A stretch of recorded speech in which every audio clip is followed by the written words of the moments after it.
siamo qui nella realizzazione del nuovo ospedale di Pordenone e volevo focalizzare l'attenzione su l'ambito più propriamente volto al risparmio energetico, che è la realizzazione di questo polo tecnologico nel cui interno ci sono due cogeneratori abbinati a frigo assorbitori, torri evaporative, tali da rendere questo sistema un sistema di trigenerazione a tutti gli effetti. Sistema di trigenerazione che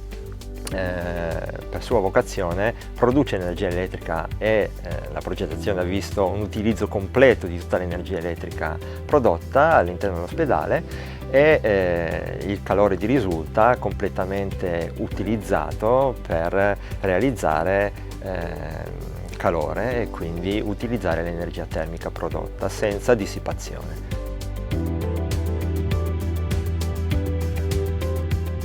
Questo sistema associato ai più tradizionali impianti fotovoltaici piuttosto che solare termico determinano un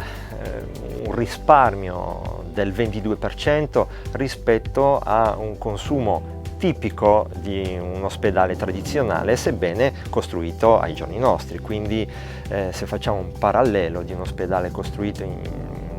con tecnologie tradizionali rispetto a quegli accorgimenti di questo progetto, si ha un abbattimento del 22% dei consumi.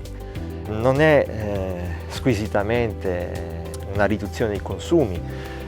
ma l'opportunità di avere un finanziamento POR-FESR nell'ambito dell'efficienza energetica ha contribuito anche ad avere delle migliorie da un punto di vista del benessere del paziente. Quindi dal cuore pulsante dell'ospedale, che è questa centrale tecnologica con questi cogeneratori, noi, se andiamo a vedere una camera di degenza, l'utilizzo dei vettori energetici prodotti avviene senza movimentazione di aria, quindi con anche lì un risparmio dei consumi sulla